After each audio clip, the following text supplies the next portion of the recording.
in a gravitational force field, from a point A, I launch a particle with a velocity u upwards. This is motion under gravity. This is motion under gravity.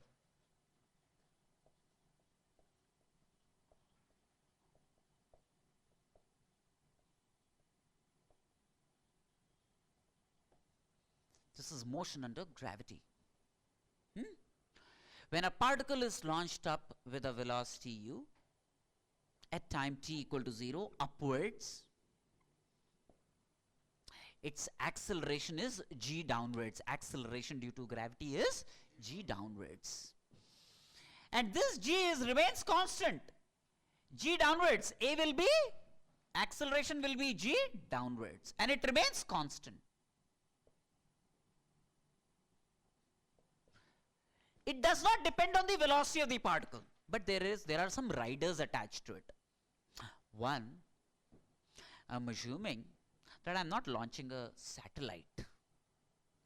G is constant only for distances that are much small compared to the radius of the Earth. Much small compared to the radius of the Earth. I mean, if you are launching a satellite, or for that matter, even if you are launching a missile, you know, warfare kind of a situation, then it might reach heights that are comparable to the radius of the Earth, and for such heights, G cannot be looked upon as constant. G equal to a constant is only over distances above the surface of the Earth that are much, much smaller compared to the radius of the Earth. Otherwise, G is not a constant. Realistically, G is not a constant, right? So, as of now, we will look at an ideal situation where, you know, you and I are hurling stones above the ground, and obviously we don't pack the strength of God in our arms to be able to hurl it up to heavens, right? So it'll only be, let's say, somebody stronger would hurl it, say what? Say 300 meters, that's the best, 400 meters, right? But whatever it is, it'll always be small compared to the radius of the Earth. So assuming that the acceleration will be g downwards is reasonable, and that the fact that it is constant is reasonable for most situations. The second thing is, while we are investigating this motion, we will neglect air resistance. One, we will assume that g is constant during this motion. Two, we will assume that air resistance is neglected.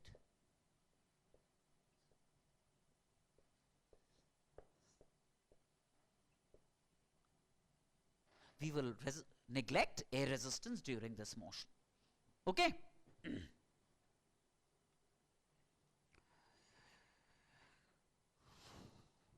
Now, let me assume upward positive and downward negative. See, there are three equations of motion that we've learned.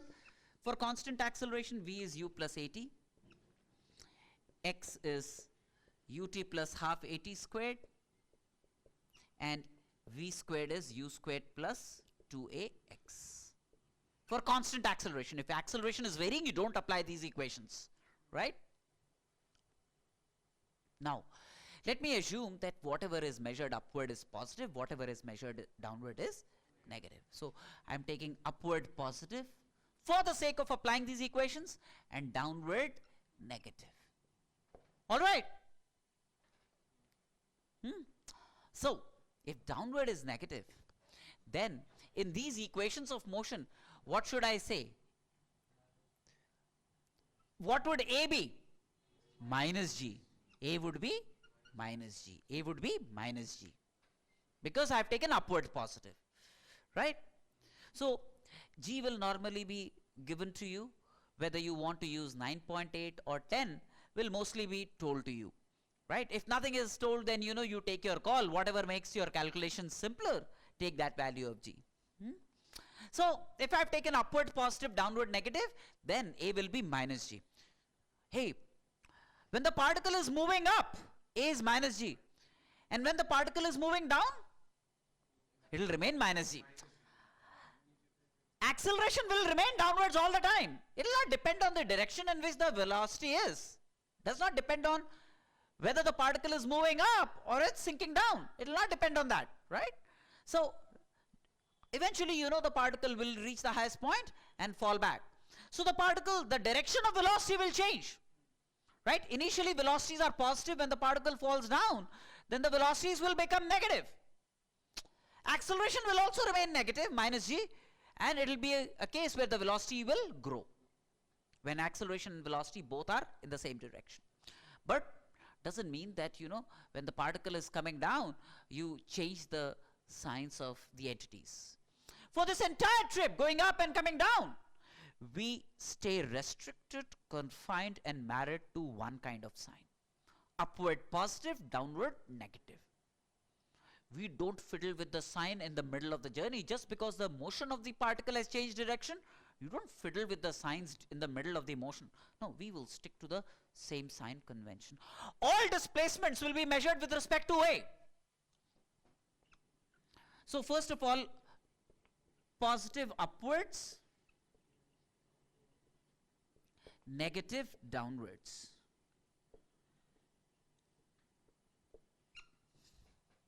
Right? Second, displacements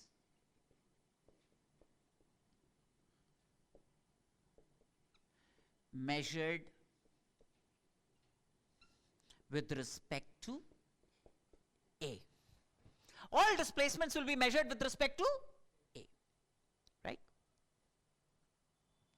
Now t seconds later, the displacement of the particle is, say, x upwards. See, in this case, x never becomes negative. Why? Because we are not looking at motion below A. We are not looking at motion below A. So all displacements, the particle does reach a highest point, you know that, right? There is a highest point of the trajectory that the particle has, which is the maximum height. The displacement is positive. When the particle begins to fall down, the displacements will still be measured from A and upwards, right? Even when the particle is falling down after reaching the point P, highest point, and the particle reaches Q, even though the direction of its velocity will be downwards, its displacement will still be measured from A, and it's going to be x upwards. Please be very sure about what I'm saying. You know what I'm saying? Even when the particle is moving down from P, the displacements at all times will be measured from A.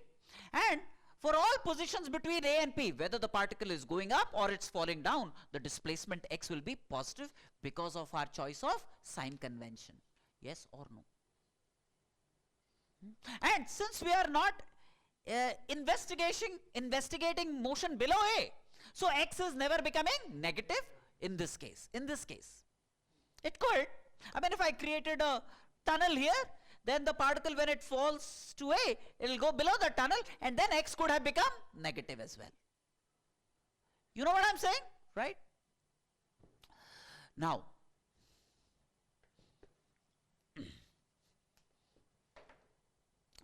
so the displacement of the particle t seconds later, whether it's going up or it's coming down, realize the particle would be at a point Q while it's going up as well as when it is coming down. So there would be essentially two instants of time when the particle will be at Q. One when it goes up, one when it comes down. That means the same displacement x would occur at two instants of time. Yes or no? The same displacement x would occur at two instants of time, right? T equal to T1 and T equal to T2. T1 would be the instant when the particle is going up. T2 would be the instant when the particle is descending down. Yes or no? There will be two instants of time. Hey, but look at the highest point. If P is the highest point,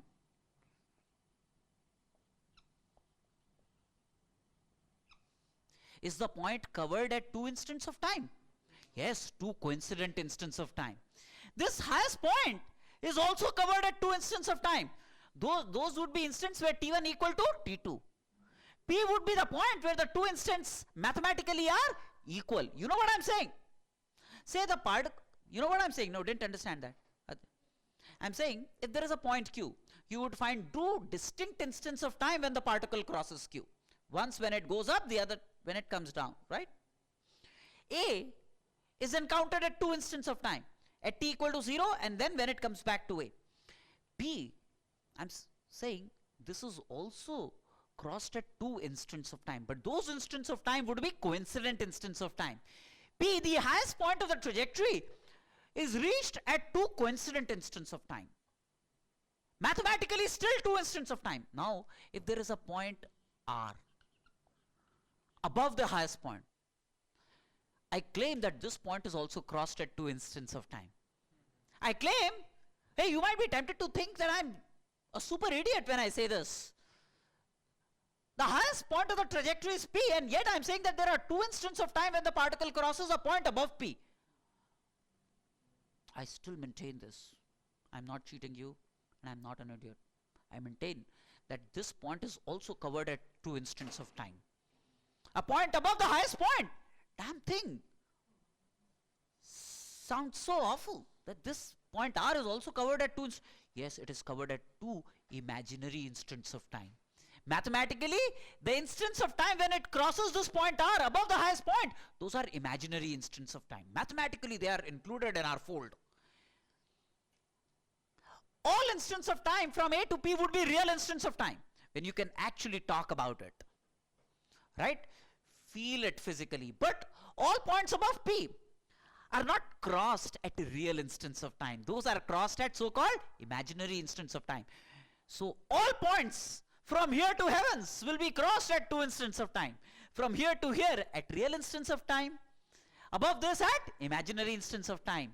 If there is a point Q shown as such, it would be crossed at 2 distinct real instants of time, T1 and T2. A point P, the highest point of the trajectory, at 2 coincident real instants of time. Point A, initial 2 instants of 2 distinct instants of time. Once when it was launched up, the other when it fell back on the ground flat. And this point, above the highest point, crossed at 2 imaginary instants of time. I want you to mentally acclimatize to this understanding from the word ago, so that the generalization is within your hold all the time. We will not do anything which results in any semblance of loss of generality. Do you all understand what I'm saying? Are you there with me? Huh?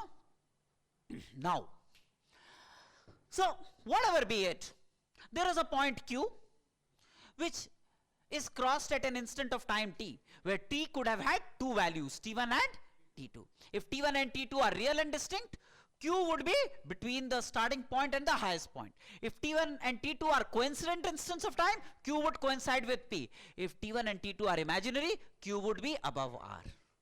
Above P. Q would be above P. That means, let's say it will be R. Do you understand this? Now,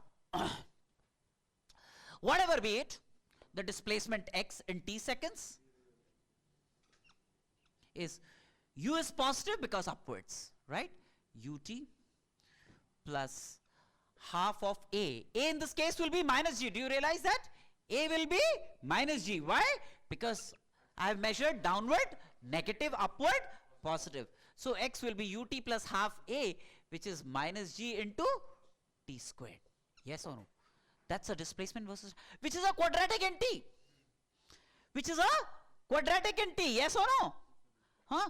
Quadratic in t means it will give you 2 values of time when you solve for t. Right? Those would be T1 and T2 would be the roots of this quadratic. T1 and T2 would be the roots of this quadratic. Do you understand? It's a quadratic in t. So this is like half g into t squared minus u into t plus x is 0, which is a quadratic in t. All of you know how to solve for a quadratic. All of you know that sum of roots of a quadratic is minus b by a, product of the roots is c by a. All of you understand that, right? So this would give you those instants of time t when the displacement of the particle is x units above the horizontal. X units above the horizontal. So what would be the roots of this quadratic? T1 and T2 would be the roots of this quadratic. Yes or no? What would be the sum of the roots? Minus b by a, which means minus of minus u by half g, which is like a 2u by g, right? The product of the roots of this quadratic, T1, T2 would be what? C by A, x divided by half g, which is like a 2x by g. Yes or no?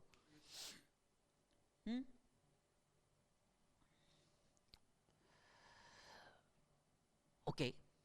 This is the point where T1 equals T2. Yes or no? This is the point where T1 equals T2. That means when T1 becomes equal to T2, x would become the maximum height reached. X will become the maximum height. Yes or no? So that means when T1 is equal to T2, x corresponds to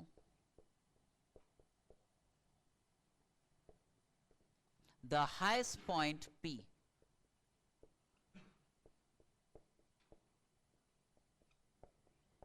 X will correspond to the highest point P. Now, that means in this equation, if T1 is equal to T2, then x will be the maximum height, right? X will then be the maximum height. Yes or no? But when is T1 equal to T2 in a quadratic? If the discriminant is equal to 0. T1 is equal to T2. Roots in a quadratic will be equal if the discriminant of that quadratic is 0. That means if the discriminant is 0, x will become x max. That means if discriminant is 0, x will become x max. Yes or no? What is the discriminant? B square minus x will become x max now, right? So the discriminant is minus u squared minus 4 into half g, and x will become x max. X will become x max when discriminant is 0.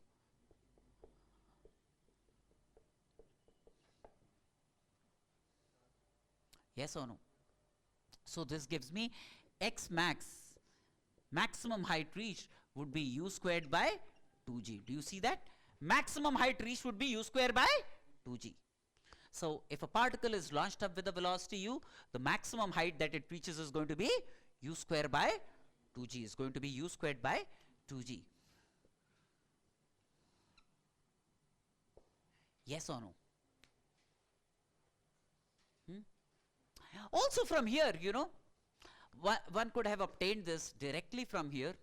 Hey, this is a quadratic and I'm only imagining those values of x when t is real. Let me imagine only those values of x when t is real. So when would t be real? If discriminant is greater than or equal to 0. If discriminant is greater than or equal to 0, t will be real, right? What is the discriminant here? What is the discriminant? Minus u squared minus 4 into half into g into x, that is greater than or equal to 0, right? That means x, in this case when you solve this inequality, will turn out to be less than or equal to u squared by 2g. That means x never exceeds this value. X is always less than or equal to this. That means x never exceeds this value. Therefore this means this must be the maximum value of x. It means this must be the maximum value of x. That means the maximum height reached is u square by 2g. That's another way to look at it. Maximum height reached is u square by 2g. Yes or no? Now, can I remove the clutter from here?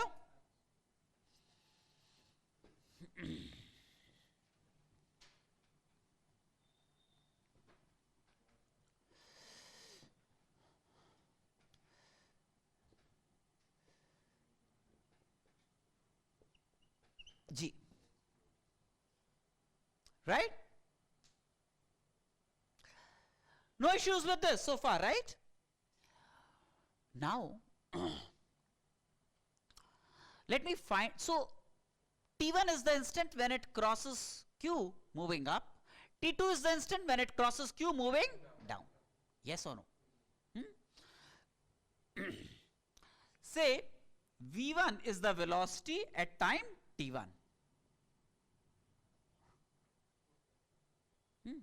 How do you obtain V1 at an instant of time T1? Initial velocity u minus gt1. I have taken upward positive, downward negative. Yes or no? The second instant of time is v t2. Say the instant when it crosses q again is v2, which is at an instant of time t2, isn't it? It crosses q at two instants of time, t1 and t2. Let me call them v1 at t1 and v2 at t2. How do you obtain v2 at t2? v2 at t2 is going to be u minus gt2. Yes or no? U minus gt2, right? Now let me add these two. v1 and v2 are the velocities that the particle has at the same point q, one when it is moving up, the other one when it is going down, right?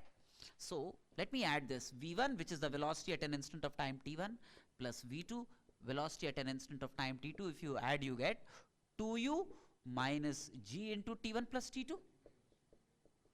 2u minus g into t1 plus t2 when you add these two equations, right? Hey, but what is t1 plus t2? 2u by g. t1 plus t2 is 2u by g. So this is 2u minus g into 2u by g, which you can see is 0.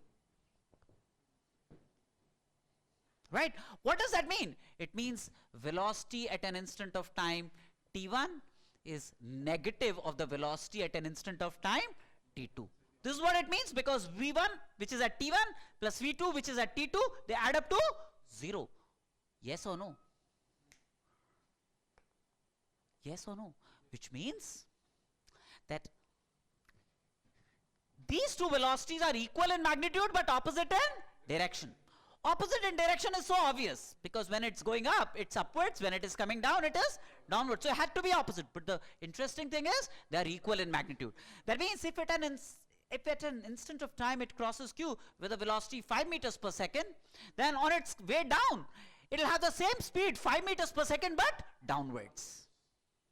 So the same velocity is same point is associated with the same speed, but opposite velocities. Yes or no?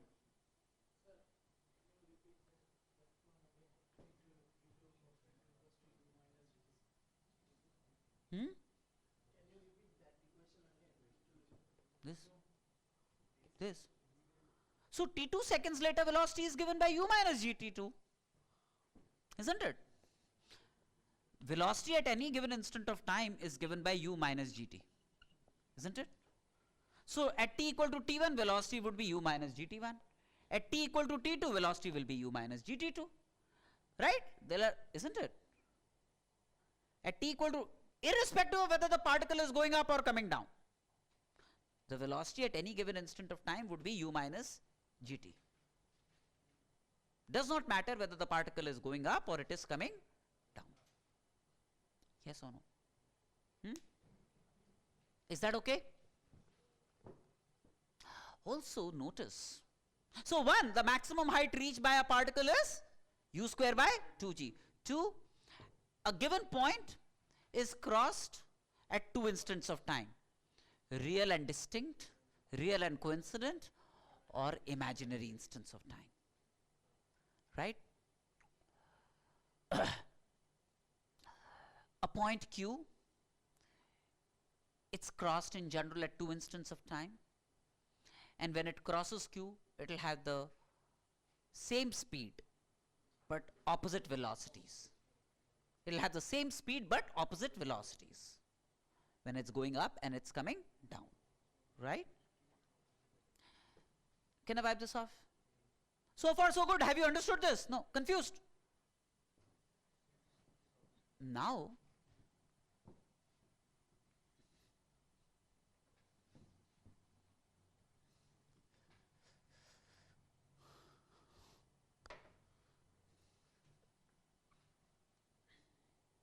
all's good so far, right?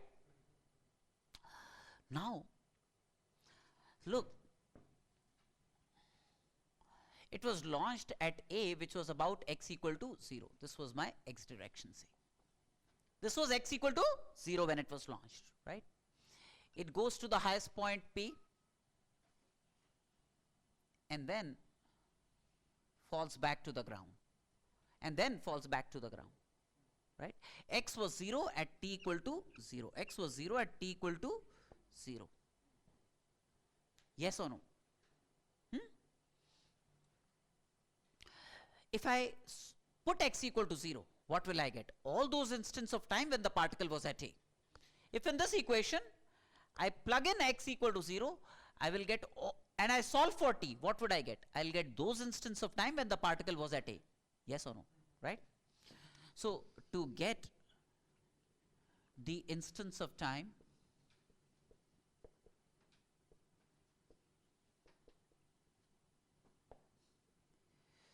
when the particle was at A,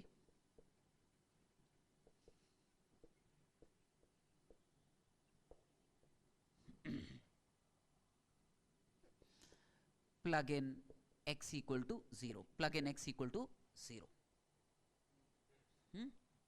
So, if I plug in x equal to 0, I get half gt squared minus ut equal to 0. Now when I solve for this, I get two instants of time. One is t equal to 0, the other one is t equal to 2u by g. One is t equal to 0, the other one is t equal to 2u by g. Isn't it? These are the two instants of time when I solve this equation. Which means at time t equal to 0, it was at A. Again, it goes up and comes down. The other instant of time when it was at A is t equal to 2u by g. 2u by g. That means it came back to A, starting at t equal to 0, at an instant of time t equal to 2u by g. That means this total time taken, starting from A, reaching the highest point and coming back to A, the total time taken is 2u by g. That means when I launch a particle with a velocity u upwards, then the total time it takes to come back to A is going to be 2u by g. It's called the total time of flight. It's called the total time of flight.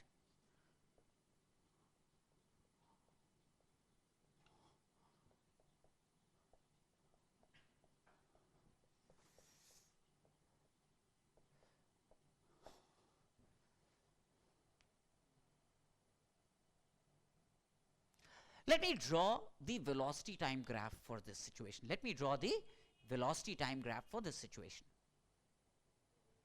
Starting from A and coming back to A, let me draw the velocity time graph, right?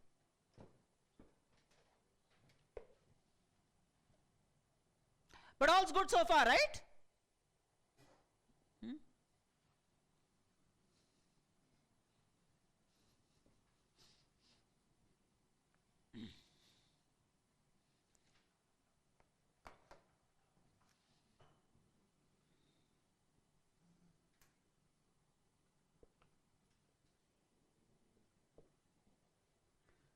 Starting at t equal to 0,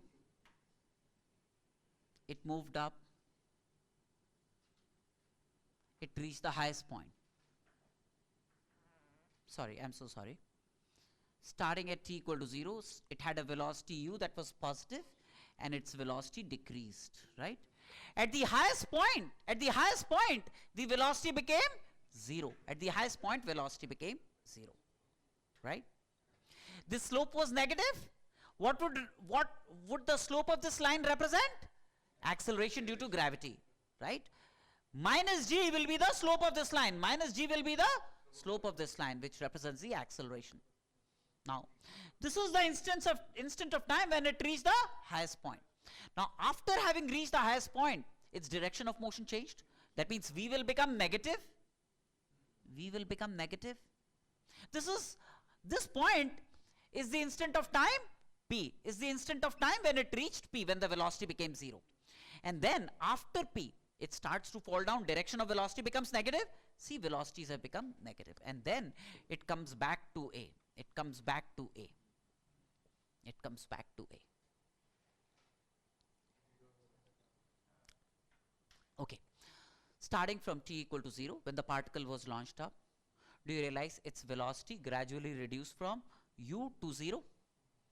And the slope of this line, tan theta, was the acceleration associated with it, which would be minus g. Now, when it reached the highest point, p, the velocity became 0. Now, after p, what happened? It started to move down. So, velocities were then negative. After p, velocities became negative, right? But acceleration continued to be tan theta. So what if the direction of motion has changed? Acceleration is still downwards and negative. Yes or no? So acceleration remaining tan theta, velocity became more and more negative, right? When it started to fall down, it swelled in the magnitude of velocity, but its sign remained negative because I've chosen downward negative and upward positive, right? So negative velocity in this case means that the particle is moving down because I've chosen upward positive, downward negative, right? Now, at an instant of time t, it started at a at t equal to 0, right? It reached a at t equal to 2u by g, which is the total time of flight. Yes or no? Yes or no? And obviously, you know, if it was launched from a with a velocity u upwards, when it came back to a, it must have had a velocity u downwards. Yes or no? Which is what we established. Any point q is crossed once upwards with a certain velocity and the same magnitude of the velocity downwards. So a is just another instance of q, right? So a, when it was crossed going up, it had a velocity u. When it came down, it had a velocity u downwards. Yes or no? Which means at an instant of time 2u by g, its velocity became minus u. Its velocity became minus u. Yes or no?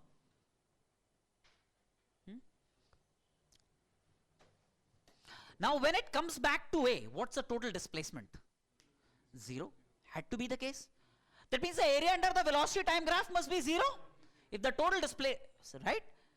Launched from a and comes back to a, launched from a and comes back to a, its total displacement is 0. That means the area under the velocity time graph must be 0. Yes or no? समझ में आ रहा है नहीं आ रहा है? Area under the velocity time graph must be 0. That means now, which means this positive area, this area is looked upon as positive, area below the time axis is looked upon as negative. That means these two areas must be equal in magnitude, but they are, this one is positive area and this one is negative area. Area above the horizontal axis is positive area, area below the horizontal axis is negative area. And these two areas cancel off. One is positive, the other one is negative. That means in an instant, up to 2u by g, the net displacement is 0. Net area under the velocity time graph must be 0. Acha, dekho. Realize that this length is u units, this length is also u units, right? This is 90 degrees, this is also 90 degrees. These two angles are equal, vertically opposite angles. That means these two shaded triangles, are they not congruent? These two shaded triangles, are they not congruent triangles? They are congruent triangles. Yes or no? That means this length must be equal to this length. And if this whole length is 2u by g, this must be u by g and this must be u by g. Yes or no? This whole length is 2u by g. And these two lengths are equal. So this length must be u by g, this length must be u by g. Yes or no? That means p is crossed at an instant of time t equal to u by g. That means p is the highest point when the velocity became 0. And the time taken to reach the highest point is u by g. Which is half the total time of flight. Which is half the total time of flight. That means time taken to reach the highest point is half the total time of flight. Time taken to reach the highest point is half the total time of flight. Yes or no? All's good?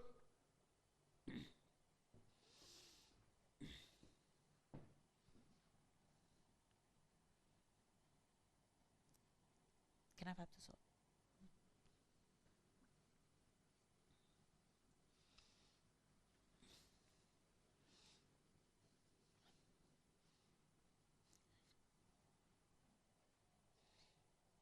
Does it make sense to all of you? Huh?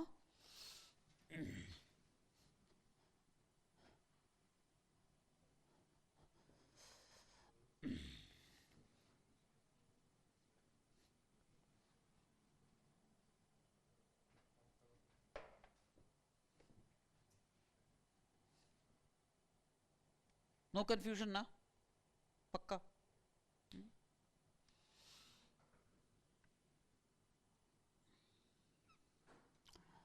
So obviously, you know, if I launch a particle with a velocity u equal to say 10 meters per second, acceleration would be say 10 meters per second squared downwards, right? Then the highest point reached would be u squared by 2g. That's the maximum height reached by the particle, which is like 100 by 20, which is 5 meters per second, right? The total time of flight would be 2u by g, which is like 20 by 10, which is 2 seconds is the total time of flight. And time taken to go up is the same as time taken to come down, right? So time taken to reach the highest point would be 1 second, and then from highest point to the ground would be another 1 second. That is how it's all going to happen, right? 5 meters, I'm so sorry, this is 5 meters. This is 5 meters. Maximum height reached is 5 meters. Now,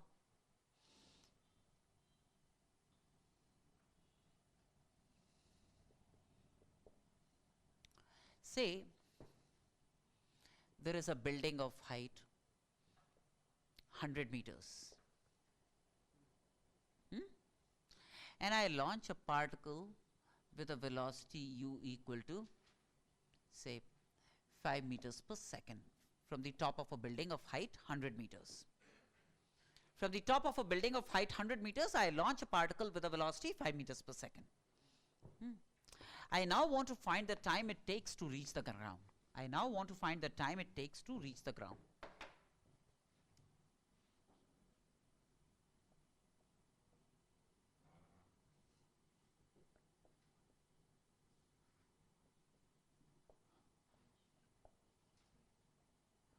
Time taken to reach the ground.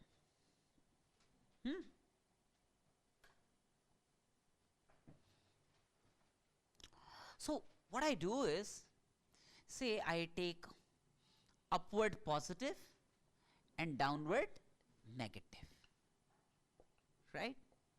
It's your choice. There is no restriction on that. You could have just chosen the other way around, right? Acceleration then would be minus 10 meters per second squared, say, because downward, right? Now, what is when the particle eventually starts from A, it goes to the highest point and reaches the ground. It reaches the grounds after a while, right? It does this. When it does this, what is its distance? Distance is this. But x equal to ut plus half at squared does not tell you distance. It tells you displacement. So when the particle does this, its displacement would be this much. Displacement is only about the initial point and final point. It's not about the path actuals, right? So when the particle does this, no matter what it does, if this is its final point, this is its displacement. Displacement is 100 meters downwards. Do you see that? Displacement is 100 meters downwards measured from A, right? But downward is negative. So I choose displacement x as minus 100 because I've chosen downward positive, downward negative. So when it eventually reaches the ground, its displacement is going to be minus 100 meters, right? Now, what is its initial velocity? Initial velocity is plus 5 meters per second because I've chosen upward positive. Because I've chosen upward positive. Yes or no? Are you understanding everything that I'm saying? Right?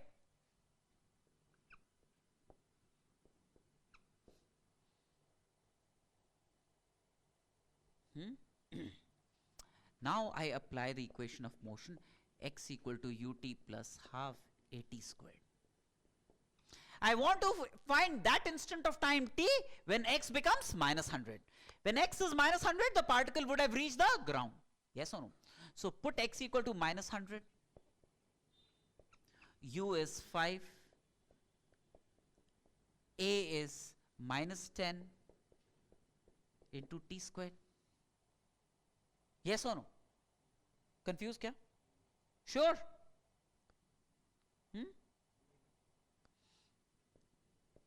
5t squared minus 5t minus 100 is 0. Right? This gives me t squared minus t minus 20 is 0. I can solve using Sridharacharya. T then, when I solve, is minus b plus minus root 1 plus 81 by 2a. I could have even factorized this. T minus 5 into t plus 4 equal to 0. T minus 5 into t plus 4 equal to 0. This gives me two instants of time, t equal to 5 or minus 4. Yes or no? Hey, now t equal to 5, I understand. This is t equal to 0 when the particle was launched. And all instants after this will be positive instants of time. That means I can say that it took 5 seconds for x to become minus 100. It took 5 seconds for x to become minus 100. But what about this minus 4 seconds? It means this equation doesn't know that the motion did not prevail prior to t equal to 0. So it thought that when the particle was at A, I just chose to call that instant of time as t equal to 0, and that velocity was 5 meters per second. But it thought that the motion existed prior to t equal to 0 also.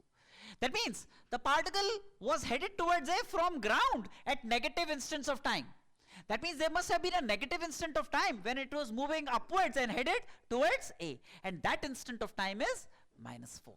Although we can rule it out because we know that the motion did not prevail prior to t equal to 0. But the equation is not seeing the particle.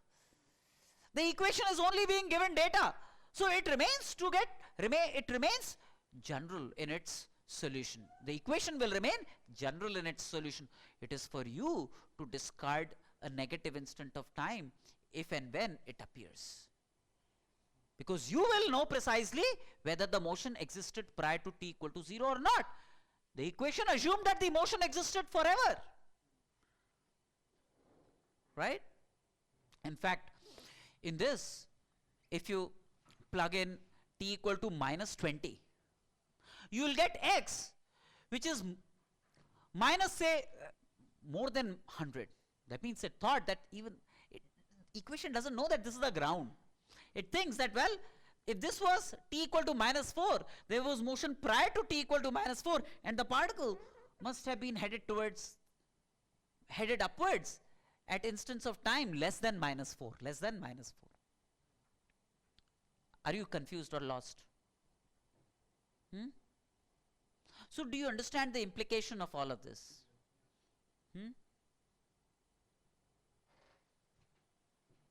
Now, wipe this off. Now, sometimes we'll talk of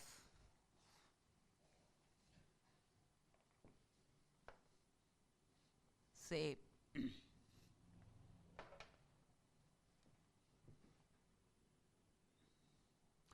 did I speak of relative velocity in the last class? Relative acceleration also, right? For one-dimensional case, I spoke of relative velocity and relative acceleration, right? Suppose there was a particle at P. It was launched up with a velocity u1 at time t equal to 0. All right. And there was a particle at Q which was launched up with a velocity u2. Launched up with a velocity u2 at the same instant of time. And the separation between them was h naught. Separation between them was h naught. Was h naught. Initial instant of time, the separation between them was h naught. Okay.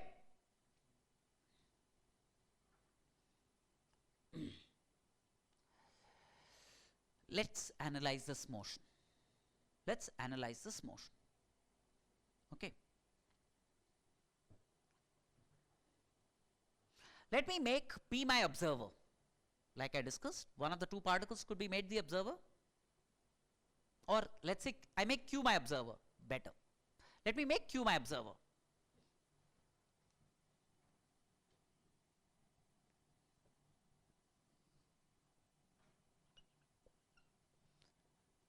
Observer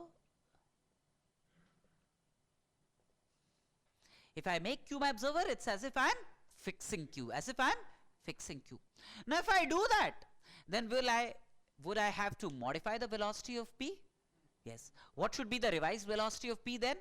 U1 minus U2.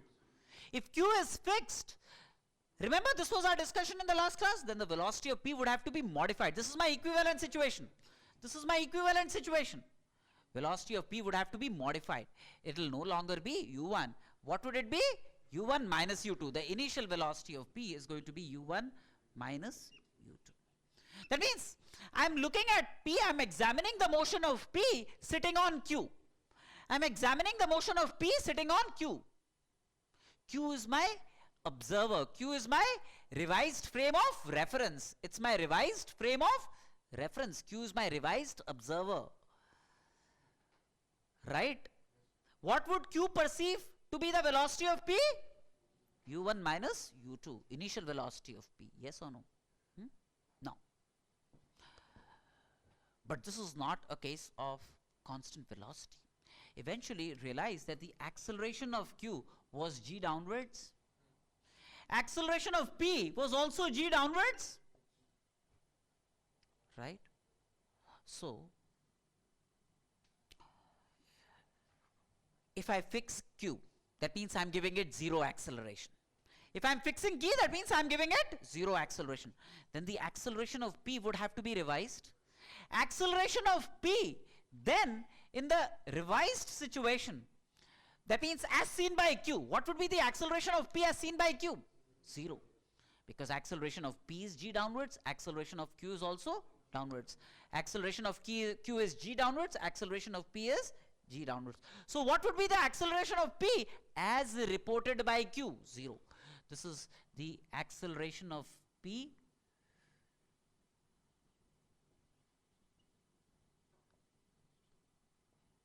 as seen by Q is acceleration of P minus acceleration of Q. Acceleration of P is minus G, acceleration of Q is also minus G, which is zero. Yes or no? That's a relative acceleration. That means in this revised situation, Q is fixed, has zero acceleration, and acceleration of P would be acceleration of P minus acceleration of Q. That means as far as Q is concerned,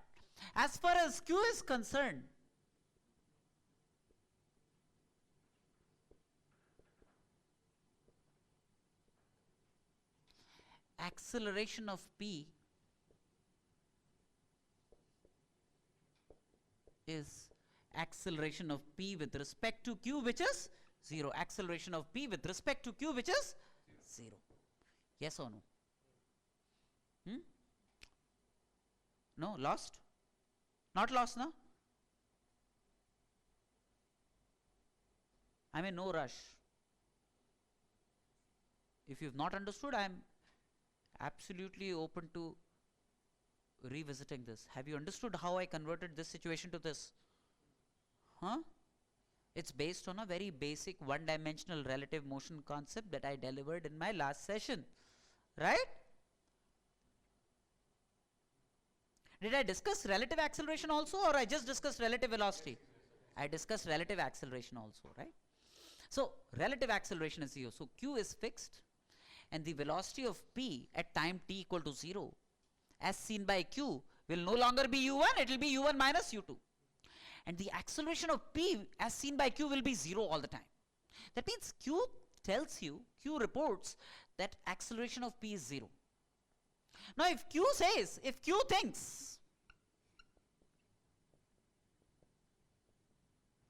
that acceleration of P is 0,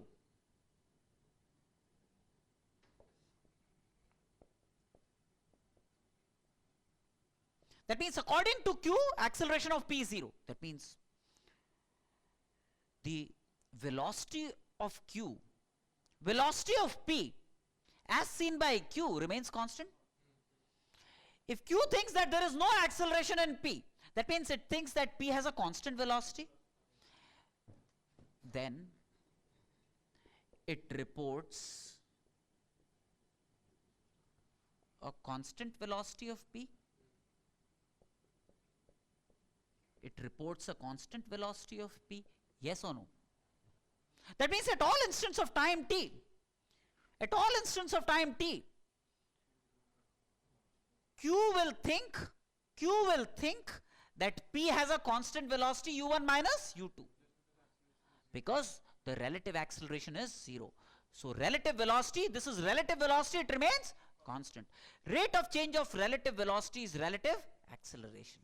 So if relative acceleration is 0, relative velocity must be a constant. And if the relative velocity at one instant of time is found to be u1 minus u2, then relative velocity at all instants of time will be u1 minus u2. Relative velocity at all instants of time will be u1 minus u2. Now, so then, the initial separation between them was h naught, and it was found that P has a constant relative velocity as reported by P. It actually didn't have a constant velocity, but as reported by Q, P is found to have a constant velocity. In an equivalent situation where Q is fixed, P has an initial velocity u1 minus u2 and it remains u1 minus u2 all the time. Right? That means time taken by P to bump into Q, time taken by P to bump into Q would be what? H naught divided by u1 minus u2. Time taken by P to bump into Q would be h naught by u1 minus u2, yes or no?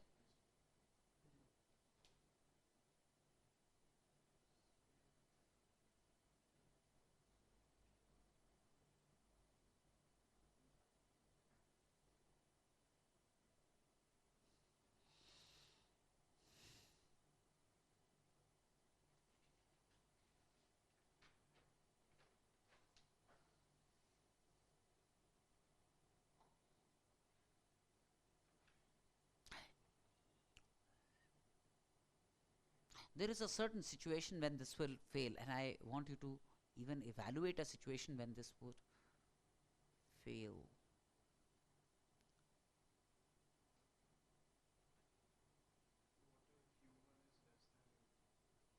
Okay, that's one thing, u1 less than u2. There is another situation when it can fail. There is another situation when it can fail.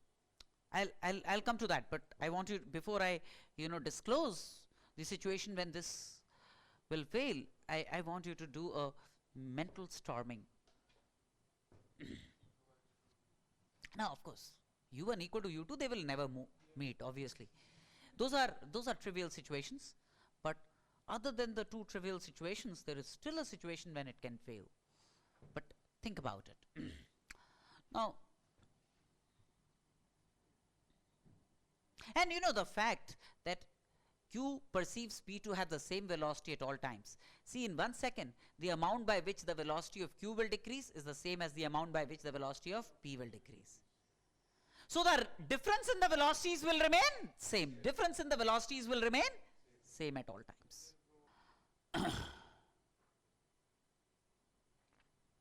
Now,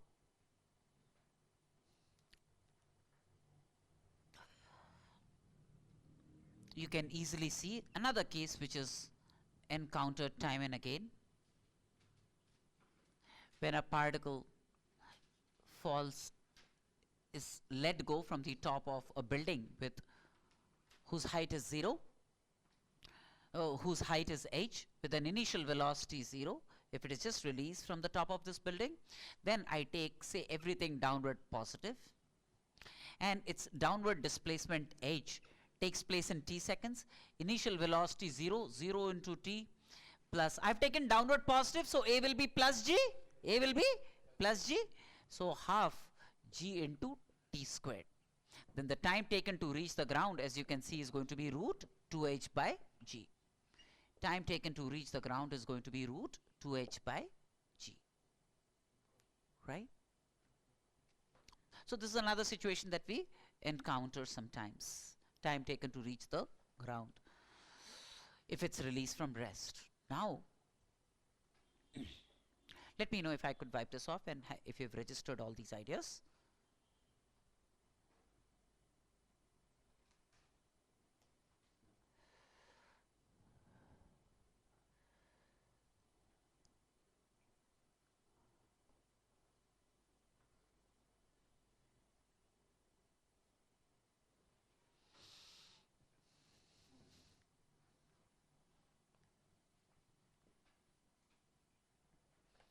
Let me give you a problem in general on motion.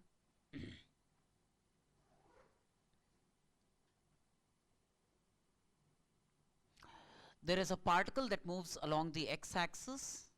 Starting from the origin, it starts to move along the x-axis with a velocity v1. There is a particle that moves along the x-axis with a velocity v1. At the same instant, another particle starts to move along the y-axis with a velocity v2.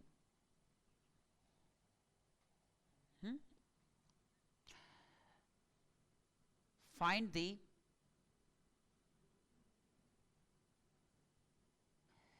if there is a third particle that starts to move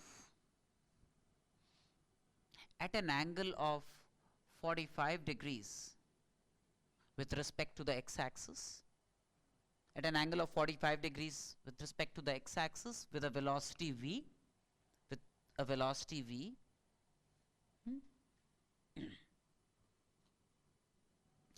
then it is found that the three particle 1, particle 2 and particle 3 are found to be collinear at all times. Particle 1, 2 and 3 are found to be collinear at all times.